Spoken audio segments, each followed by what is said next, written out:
औज़ुबिल्लाहिमिनश्शैतानिर्रजीम बिस्मिल्लाहिर्रहमानिर्रहीम। अस्सलाम वालेकुम class 5, how are you? Hope you will be fine. अल्हम्दुलिल्लाह I am fine also. Let's start our lesson. अब lesson start करते हैं अपना unit number 2, lesson number 2, new Oxford modern English, page number 24 आज हम करेंगे। उसकी एक्टिविटी ए हमने कल यहाँ तक की थी, आज हम ये वाले करेंगे। क्वेश्चन आर मोर डिफ़िकल्ट, लेकिन मैंने आपको बताया था ये डिफ़िकल्ट इतने ज़्यादा नहीं होते हैं, बस थोड़ा सा समझना होता है। तो आइए हम इसको समझते हैं। This poem uses exaggeration to create humour. ठीक है, एग्जैजरेशन होता है उबालगाराई, बात को बढ़ा के बयान करना। ह्यूमर होता है मज़ा हंसाने के लिए, हमें मज़ाहिया बनाने के लिए इस पोएम को इसमें थोड़ा सा उबालगाराई हुई है इस नज़म में। Which things that child says he has done are unlikely to be true in your opinion. हमारे ख्याल में जो नहीं हो सकता, बच्चे ने ऐसा क्या कहा था हमें हंसाने के लिए। तो इसमें एक बात तो है जो हो सकता है। देखें, उसने कहा था I have return down so many names of the winners of Olympic games. ठीक है, ओलंपिक गेम्स के विनर्स की बात करना मतलब ये थोड़ी इम्पॉसिबल सी चीज़ है कि उसने सो मैनी लिख लिए। एक दो होता तो बच्चे को याद रह सकता है, लेकिन इतने सारे नेम याद नहीं रह सकते। तो हम इस लाइन को कोट लिख करके हम लिखेंगे, ये देखें, so many names of the winners of Olympic games in the poem uses, ये देखें वो लाइन हम लिखे जो हमने वहाँ पे लिखा था, so many names of the Olympic games shows exaggeration to create humor, which we think that it is unlikely to be true। ठीक है, ये इसका आंसर होगा। अब है if the child had written all these notes would she needed to cheat। तो इतना कुछ लिखा, उसको क्या ज़रूरत थी, क्यों उसने लिखा, हमने ये बताना है। अगर उसने इतना मवाद लिख दिया, क्या वाकई ये सच था, तो हम इसमें लिखेंगे कि it would take more time and effort to note down the notes for cheating. It is better to study than cheating because history test requires short content. ठीक है, और जिसने जितना कुछ लिखा था उसकी ज़रूरत नहीं थी। तो ये हमारे जो मैंने बोला पहले, ये इसका आंसर था। Is there are moral lesson to this poem. इस पोइम में कोई मोरल लेसन है? जी बिल्कुल, कि हमें चीटिंग बिल्कुल नहीं करनी चाहिए, वो हमें कभी भी कामयाबी की तरफ नहीं लेके जाती। तो हम इसमें लिखेंगे yes there is a moral lesson that cheating makes us unsuccessful. वो हमें हमेशा नाकाम करती है। ठीक है, अब हम आ जाते हैं पेज नंबर 25 पे। आप देखें पेज नंबर 25 पे उन्होंने हमें कुछ लाइन दी हैं। जो लाइन्स हम पोएम या चैप्टर में से होती है उसको हम रेफरेंस टू द कंटेक्स्ट कहते हैं। मतलब उसमें उसके हिसाब से उन्होंने हमें लाइन दी होती है, उसमें से क्वेश्चन उन्होंने पूछे होते हैं। लाइन्स आपके पास है। Inside my coat I wrote my notes including dates and famous quote. अब list 5 topics that notes were about. 5 topic लिखने हैं हमने जो जिसके बारे में उसने नोट्स लिखे थे। अगर हम यहाँ से देखना शुरू करें तो उसमें है डेट्स, फेमस कोट्स एंड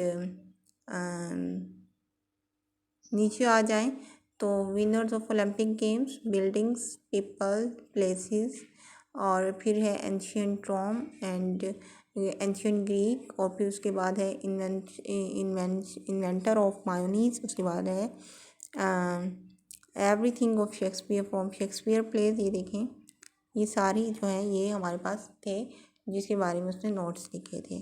अब हम आ जाते हैं include which phrase from this line is repeated everywhere where. उन्होंने कहा है कि कौन सी लाइन जो है वो रिपीट हुई है बार बार और कहाँ रिपीट हुई है।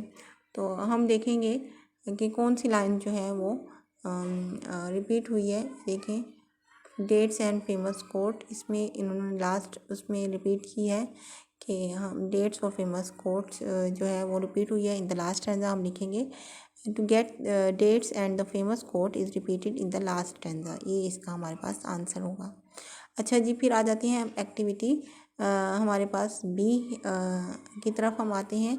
वर्किंग विद वर्ड्स, कंपैरिजन होता है मवाजना करना। ये देखिए हमारा टॉपिक है, इसमें 2 चीज़ों का मवाजना करना। जैसे हमारी अम्मी कहती है ना, मेरा बेटा तो चाँद की तरह खूबसूरत है, मेरा बेटा चाँद है, मेरी बेटा, या कहती हैं या अक्सर माएँ कहती हैं मेरा बेटा तो शेर की तरह बहादुर है। तो हम जब क्वालिटीज़ जब हम 2 चीज़ों को मवाजना करते हैं उसको हम कहते हैं कंपैरिजन। ठीक है, कंपैरिजन होता है मवाजना करना। जैसे हमारे पास हम देखेंगे एज ड्राई एज बोन, यानी हड्डी की तरह खुश, लाइक अ ड्राई बोन, बिल्कुल एक खुश्क हड्डी की तरह। तो देखिए एज कूल एज कोकम्बर, ये है खीरे की तरह ठंडा। एज कोल्ड एज स्टोन, पत्थर की तरह सख्त या पत्थर की तरह। हम इसको ठंडा तो नहीं कहेंगे, सख्त ही कहेंगे। एज फ्रॉम एज रॉक, जो है रॉक की चट्टान की तरह मजबूत। As dead as doornail, doornail की तरह मुर्दा। As fierce as tiger, tiger की तरह जंगली। एज चेंजेबल एज बादल, मौसम की तरह रंग बदलने वाला। ठीक है, अब हमने करना क्या है इन कंपैरिजन का। उन्होंने नीचे दिया है match the idioms given above to the given description. जो हमारे पास ये डिस्क्रिप्शन है हमने इसमें मैच करना है। A person who is sure about what he thinks, तो ऐसा इंसान जो अपनी कहने या अपनी सोच के बारे में फर्म हो, यानी फर्म बिलीव। तो हम इसका होगा फर्स्ट नंबर पे आएगा एज फर्म एज रॉक। दूसरा है अ पर्सन हु कीप्स काम, ऐसा इंसान जो हमेशा काम रहता है। उसमें हमारे पास सेकंड नंबर पे आएगा एज कूल एज कोकम्बर। ठीक है, अब है a person who acts fiercely, इसमें हमारे पास आएगा as fierce as tiger third number पे। Something which is definitely not alive. ठीक है, तो इसमें हमारे पास आएगा एज डेड एज डोरनेल, ये हमारे पास 4 आएगा। फिफ्थ है हमारे पास a person who shows no feeling और इमोशंस, ऐसा इंसान जो अपने फीलिंग्स और इमोशन शो ना करता हो। 5 नंबर पे हमारे पास ये आएगा as cold as a stone.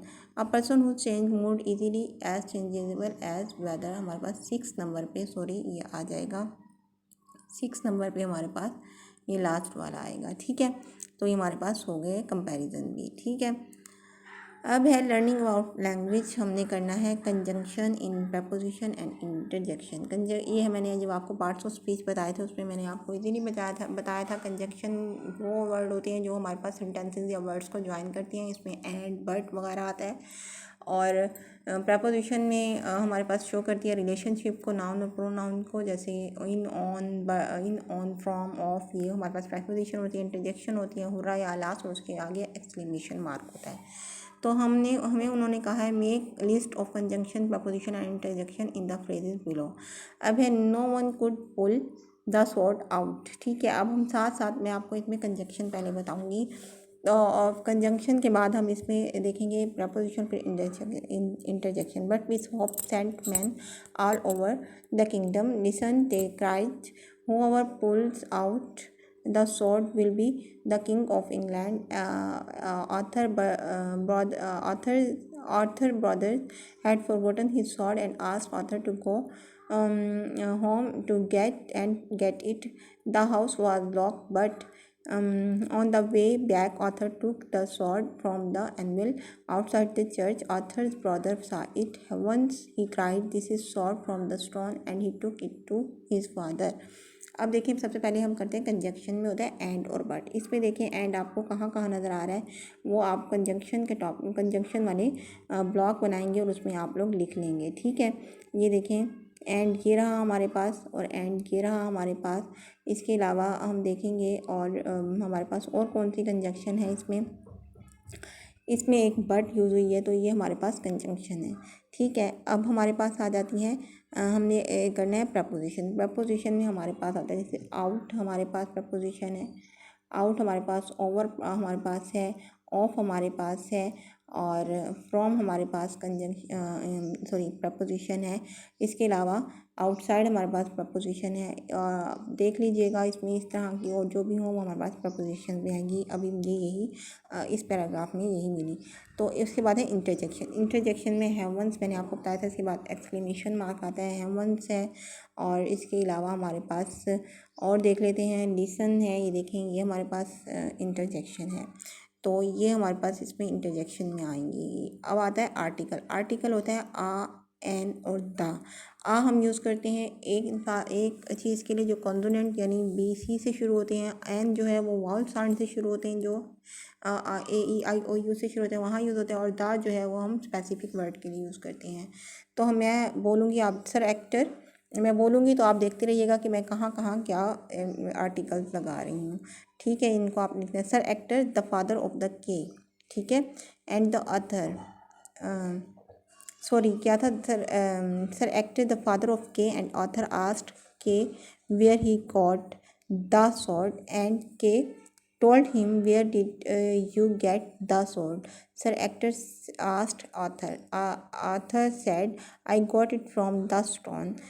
Then put it back into the anvil, said Actor, and take it out again. When Arthur put the sword back into the anvil, no one could take it out again. Arthur drew the sword out easily. ठीक है, इसमें जहाँ जहाँ मैंने दा बोला है आपने सिर्फ दा लगाना है, इसके अलावा कुछ भी नहीं लगाना।